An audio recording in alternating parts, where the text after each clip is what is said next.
This episode is brought to you by 5280 Magazine, because their awesome brunch event is right around the corner. It's on Saturday, March 29th from 10 a.m. to 1 p.m. at Asterisk. Get your tickets now, and you can look forward to sweet and savory brunch menus from the likes of Urban Egg, Sullivan's Scrap Kitchen, Snooze, Denver Biscuit Company, #Denver, and so many more. I mean, I love pancakes. I do like Snooze. Their pancakes are not overrated. They're delicious. This big old brunch party is selling fast, so get your tickets before they sell out. Did you have something to say about brunch, Olivia? Juice in a fun glass. Juice in a fun glass. That's what this girl's looking for. For more info and to buy tickets, visit 5280.com. That's 5280.com. Today on CityCast Denver, Denver's defrosting and the calendar is already packed with concerts, comedy shows, festivals, and art openings. So where do you start? I'm chatting with two arts experts to lay out their best recs for exploring the art scene in Denver and beyond this spring. Today is Wednesday, March 26th. I'm Bree Davies, and here's what Denver's talking about.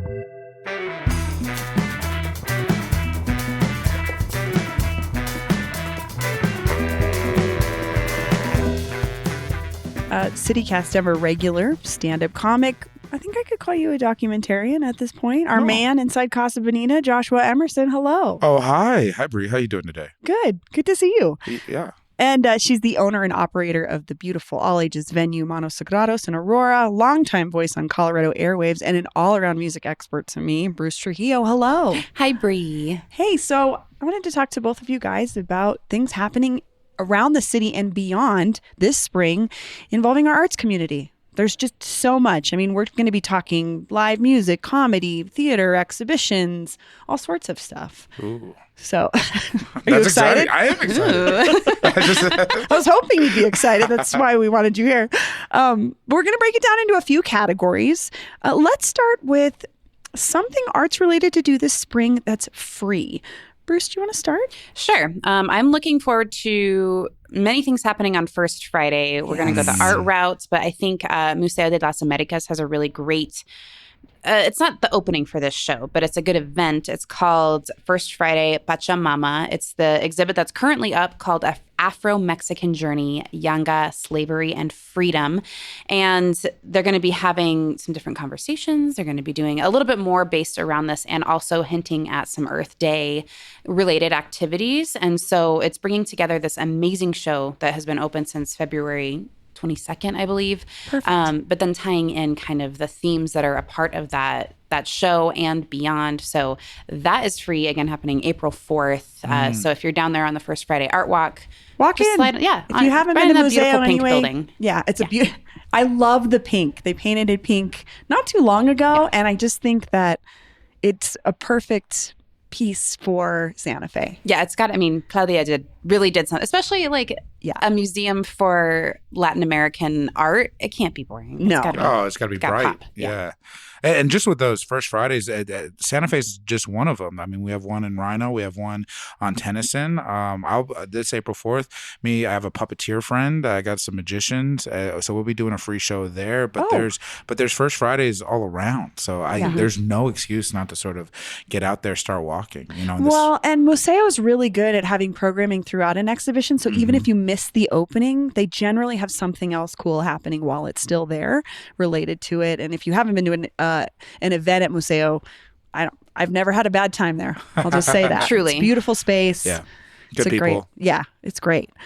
Joshua, what about you? Something free? Something free, yeah. I'm excited about the farmers markets coming back in town. Particularly, it's that time. I'm a little bougie sometimes. I went to prep school, not to brag, but the South Pearl farmers market reopens May 4th. Sundays I'm starting May 4th, and so I'm just excited just to go out. A little bit of produce, a little bit of. But there's always local makers stuff there too, though. Yeah. I think that's a great way to think about it. And cute dogs. I'm a big dog guy, and so it's nice to meet some of the furry friends. Yeah. I'm glad you brought this up because it is something that happens every year, but it is like this nice signal to like, we are really getting into the nice weather. Absolutely. Yeah. No more fall spring. You know what I mean? Yeah. Time to wander. Yeah. Well, the event that I picked is actually anytime you want. It's a self-guided tour of art. And I picked, they have this great, so the city of Denver has this great website with all the public art, but then they have sort of categorized it into different types of self-guided tours. And I found an evening Twilight tour. So these are things that are good. These are public art pieces that are good to see at dusk. And it's free and you can do it anytime. I would recommend this one kind of to me feels like a good one on a bicycle. Like you could hit a couple points across the city. How long is it, the total? It's a lot. It's like, I think it's over a dozen pieces, but a couple of them are pieces I've never seen at night, so I didn't know they illuminated. The National Velvet, which is at the pedestrian bridge over I-25, kind of by Low High. It's that big, it looks like a big pile of sausages. You guys see it? It's like red. And I do know what you're talking about. Yes, it's once you see it, you'll never forget it. But I did not know it lit up, so you can see it at night. And I think this time of year is like the perfect time for a bike ride. It's still a little bit cool, but also there's one on 41st and Tennyson across from Cesar Chavez Park called Face the Sun, which is just these like 3 columns that look like they have mosaic pieces around them. Another piece I did not know lit up. Interesting. So, my favorite secret thing that lights up is the fountain in City Park.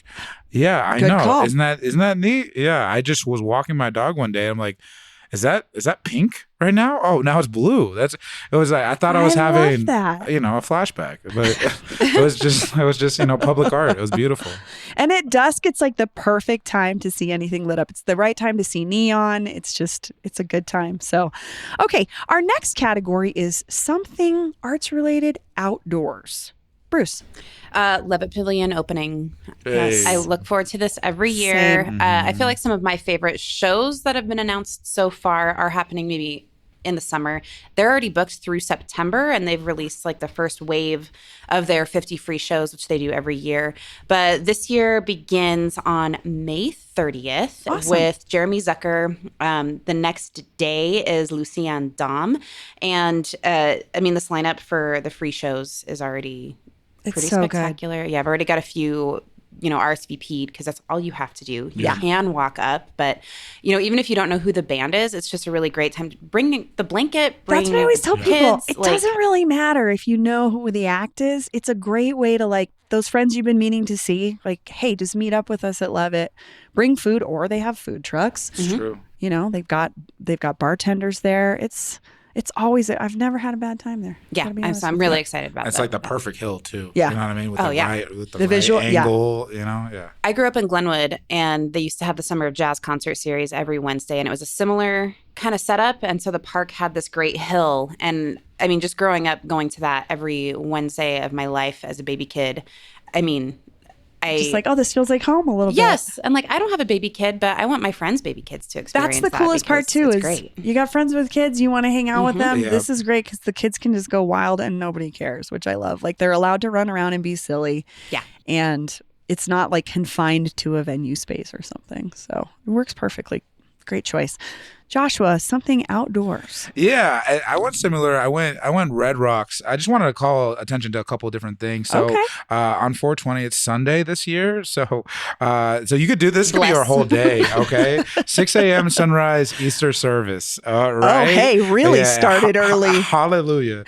And then at 5 p.m. Wiz Khalifa. Which I think would be what a Colorado treat. Oh my, yeah. Get saved. You know what I mean? And then get saved again. And then go party with Wiz Khalifa. Yeah, have different types of sacrament is what I'm saying. What a diversity of a day. Yeah, there. I just thought that was funny. That was happening on the same day. Amy Schumer's going to be there. We'll see how that goes. I think comedy actually isn't a good option at Red Rocks, but we'll see. Oh, really? Stand up in particular. I think podcast or like when the South Park Boys came through. I was going to say when there's a music component, because I'm thinking about Flight of the Conchords. I guess that's great. Yeah. My husband was like, this was he's seen a million shows at Red Rocks, and he's like, honestly, it was one of the greatest shows I've ever seen. It was so much fun. Funny. It was, just like fun. But I hear you, like maybe the music helps a little bit. I think so. Well, Tina Fey and Amy Poehler are going to be there. And so I'm so curious is it going to be like a podcasty type vibe? Are they going to pull some stuff up? They have so much history between each other. That's interesting. Yeah. So I was excited. I think I'm going to be there. Sting's going to be there, which I thought was kind of... How do you keep like pulling these names? Like what? It's like, guess who? I know. There's just random things. I was like, that's kind of a weird part of Red Rocks this season. And then, just a quick shout out to the Civic Center. They're doing a whole bunch of cool outdoor things, Outside Fest, Cinco de Mayo, and a bunch of other stuff. Well, that's a perfect lead in. Outside Fest was my choice. Krungbin is one of the headliners. Yeah. Seems like the perfect place. I think they sold out Red Rocks last year, actually. So and they played Civic Center 2 years ago at night, and that was really a lot of fun. So I'm sure seems sure like a good spot if you want to like hang. I was a little hesitant on them because they're kind of jammy, but they're like more funk jammy than. I don't know. They don't noodle, I guess. That's like where I'm going with that. It's the good jammy. Yeah. It's like when Los Mocochetes won one of the best jam bands in Denver a few years ago. Like what? Sure. Yeah. We'll take it. Yeah. Krungbin's like got a little surf rock in there, but I guess it could be. They're just like, I don't know. I think I saw them described as vibey online, and I think they're very vibey. Like that's very good. It seems like, and it was like $100 for one day, which is actually a pretty good deal for like a solid lineup. There's 2 days of shows. Waxahachie's on one day, Sylvan Esso, Trampled by Turtles, Lord Huron. I mean, there's a lot of folks playing. But then there's even more with Outdoor Fest because it's outdoor magazine, right? So they have like outdoor like lectures and documentaries and people, like probably live podcasts, I'm sure, all kinds of things. So that's a good point, Bruce, because it's not just for the music. So there's quite a bit to do.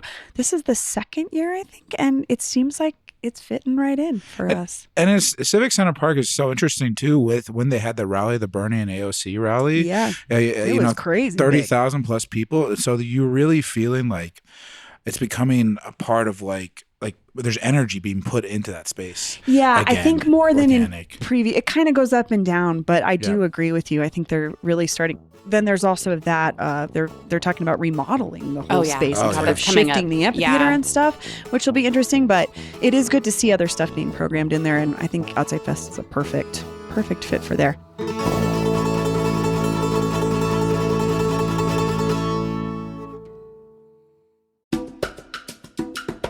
This episode is brought to you by bookshop.org.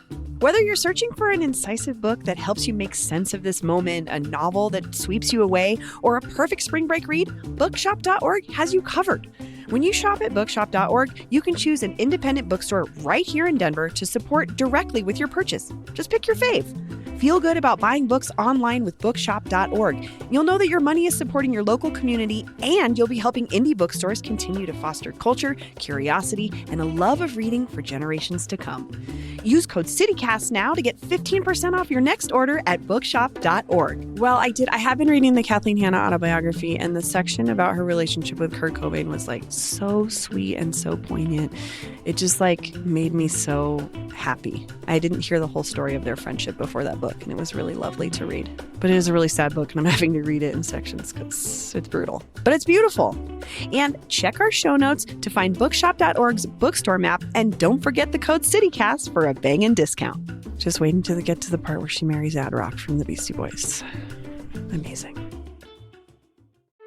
At Patron, we craft our tequila using high-quality natural ingredients without additives. No sweeteners, no extracts, no secrets. In fact, Patron's secret ingredient is that we have no secret ingredients. Just 100% additive-free tequila, made with 100% Weber Blue Agave, water, and thyme. Patron, 100% additive-free tequila. Visit patrontequila.com to learn more. The perfect way to enjoy Patron is responsibly. Copyright 2025, imported by Patron Spirits Company, Coral Gables, Florida. Tequila 40% ABV.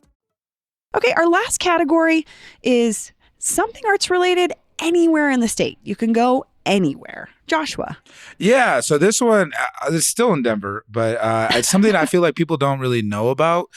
Series Fest is one of the biggest like TV festivals in the world. At the Sea Film Center, Yeah, and it happens here, at the Sea Film Center here in Denver. And so it's an opportunity to sort of see some of these pilots before they get bought or they take off. One that I'm really excited about is Red Clay, which it's made by Omar Epps and I was going to say Wiz Khalifa, 2 Chainz. 2 Chainz. Yeah.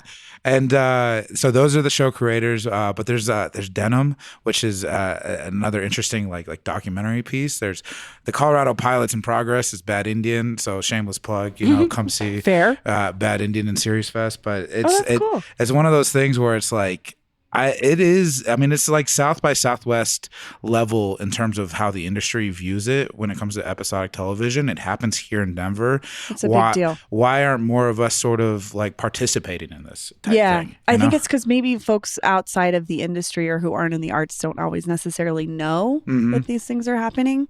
But I said 2 Chainz like, oh, he's my friend, but my brother-in-law styles him, and he says he's a really nice person. That makes it better. That's my only quest for Series Fest is to get a photo with me. To meet 2 Chainz? And Omar Epps, but 2 Chainz more. Okay. I love it. Series Fest. Okay. Bruce, anywhere in the state? Okay, so I always want to shout out Telluride's music festival and many festivals, but I feel like a lot of those happen later summer because Telluride is freezing up until 4th of July. But and I feel like this is the only time I'm going to say go check out this thing in Grand Junction as a 10-year resident of Grand Junction. But they're doing this thing called the Grand Valley River Festival on May 17th. And so just knowing a lot of people who were born and raised in Colorado, you don't necessarily get born into going outdoors and being like an outdoors guy. So folks want to get involved with river sports like rafting or floating or whatever it is.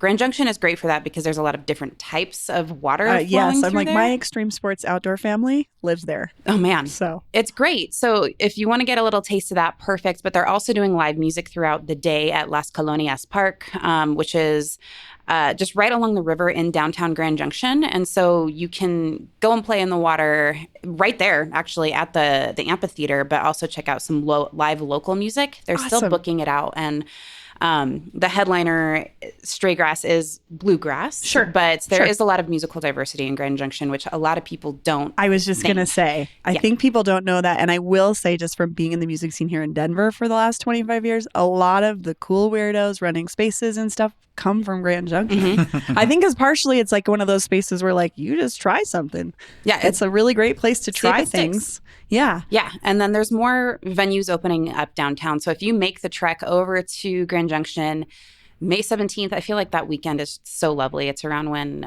Mesa State because I am a Mesa State alum because I'm that old. But CMU will be probably doing graduation, but it's so It's not a weekend trip, though. Yeah, it's good. I was going to say it's before it maybe gets too hot. Yeah. Because it is a lot hotter. And if you like mountain biking or if you like any river sports, they have, or if you like wine, the wine country's right there too. Yeah, it's all there. And they have some really, if you head into Fruta, like Kopeka Coffee has a lot of really great indie bands and poetry nights. Cool. And, I mean, there's actually quite a bit that's coming up in the Grand Valley, which is great to see. But I was excited to see that this river festival is happening because that stretch of the Colorado is amazing. And again, if you need an intro to it, this is perfect. A good way to check it out. I love that. Let's give some love to Grand Junction. I like Grand Junction. Not too much. Not too much, but a little bit, yeah. Hey, my Aunt Barbara and Uncle Brad live there, okay? You can stay with them too if you ever need. They got they're very nice. They've hosted my friends' bands. Sure. Oh, okay. Yeah. So if you make a weekend of it, just let me know. Okay. I picked something that wasn't necessarily outside, but it was a little bit of a trek because I was like, I want to go to Pueblo. And my best friend lives in Pueblo. I love Pueblo. And I had no idea this place existed, the Pueblo Memorial Hall. It's gorgeous. It's like a turn of the century building, 1,600 seat theater. If you've ever peeked inside the Elitch Theater on the north side, it looks like that era, but it's been preserved and upgraded. So it's just this really gorgeous venue, and they happen to be doing a live screening of Labyrinth of David Bowie, but with a live band. So that April sounds amazing. 5th, you can sit in this gorgeous theater, see a great movie, and hear live music to it. And it just seemed like a great reason to get to Pueblo and a venue I'd never seen before. So that's where I'm going. I've never heard anybody say I love Pueblo before. Every time I go there, I have a good time. Oh, really? But I also have a tour guide who's grew up there. That's fair enough. I feel like it's like similar to some spots in the Western Slope. There's like these amazing gems that are There's people there doing cool stuff. Yeah. There'll be cool, a cool coffee shop or a cool restaurant or just a I'm thinking about Passkey, someone that's been there for a restaurant that's been there for a really long time. But it's just like, I don't want to say it's like undiscovered, but I think a lot of folks don't necessarily give it a chance. Their Riverwalk is awesome. Yeah. The Neon Alley is awesome. The collection of neon signs there. Last time I did a comedy show in Pueblo, there was a guy dressed up like a bush, and he just like started scaring people that would walk by, like camouflaged like a bush. Yeah. And so I guess that's sort of what I think of when I think of Pueblo. It's just like somebody that doesn't have anything to do besides get dressed up like a bush. And then he didn't have a camera set up or anything. This was he was for just the love doing of it the on his game. own free will. He was not making content, is what you're saying. Yeah, exactly. I love that. Okay, so maybe look for the guy dressed as a bush, or maybe bring your own bush costume and compete. That's their culture, you know what I mean? Yeah. Try it out. Yeah, when in Pueblo. I love it. Well, Bruce, before we go, you run this great all-ages venue in Aurora, Manos Sagrados. What are you working on? What do you got coming up? We have a lot coming up, actually. I'm really excited about the show that we just announced with Tropa Mágica. They're originally out of East LA. They've been coming through Denver for maybe 6 years now. I interviewed them like the first time they came through. They played with Colfax Speed Queen. And they will be playing on Wednesday, May 12th at the Spot. Joshua is actually doing a comedy open mic every fourth Monday. Oh, nice. So different comics. I don't know, it's a lot of fun. So next time that comes up, next fourth Monday, please come on out. And then we're also going to be one of the official venues for Denver Fringe Festival happening the first week of June. And, they call it Denver Fringe, but it kind of goes in all of these different venues throughout the metro. The Denver metro, totally. But yeah, we've got a bunch of stuff coming up, and our cumbia nights are picking up. Those are every final Friday, and there's just a lot going on. I love it. It's a beautiful space. I've talked about it on the show before, but it's really lovely. It's very welcoming. It's a physically accessible space. I really appreciate that. And it's in this great little strip on Colfax. Cerebral Brewing's right across there. There's just kind of a lot happening right in that space. Yeah, Fox Theater, People's. Yeah, so People's Building. That strip has been a designated arts district for almost 30 years. Oh, wow. It's been a long time. And so everybody that's around there is really trying to make that. Yeah, all the business owners and theaters, we're all trying to work together on First Fridays. How can we make this bring people out? Because you don't really think of Aurora when you think of First Friday, and I get it. But there is everybody on the block has something going on, different art. We have our Clave Jam hosted by Diego Flores of Los Mocochetes.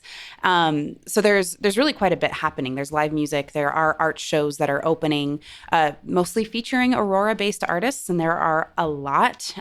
So I feel like we're on the precipice of really being this is an arts district, and it's... Well, and the more businesses that are participating, the more it becomes pedestrian friendly because the doors are open and people know I can walk down the block and check this out or whatever. And that's really how it starts to build. Yeah.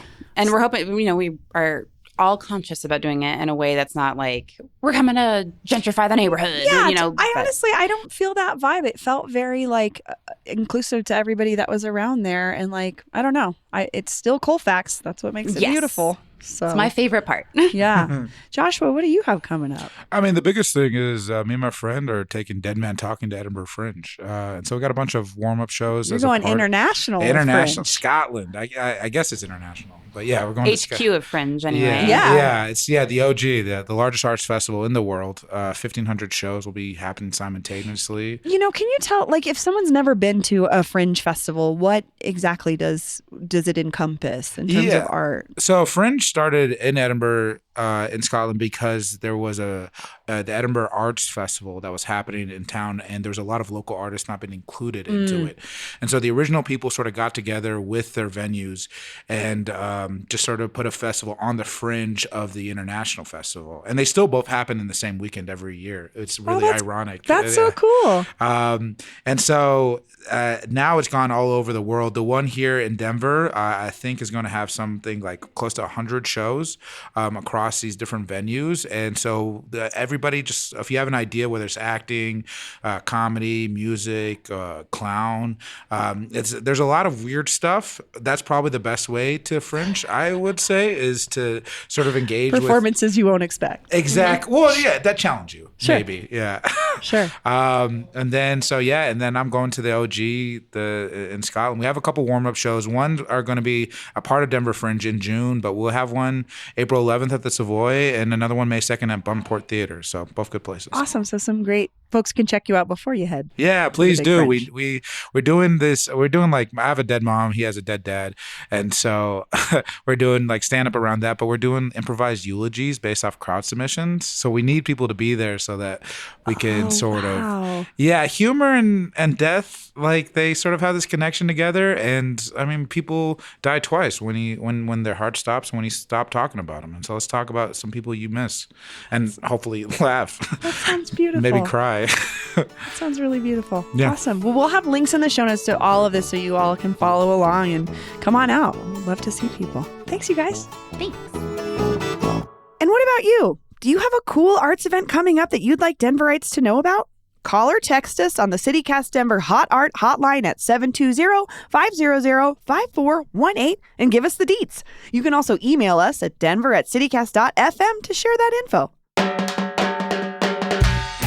That's all for today here on CityCast Denver. If you enjoyed this show, why not take a minute to tell 2 Chainz about us? Rate the show wherever you get your podcasts and subscribe to our morning newsletter and learn more about us at denver.citycast.fm. We'll be back tomorrow morning with more news from around the city. Bye-bye. Mr. 2 Necklaces. Okay.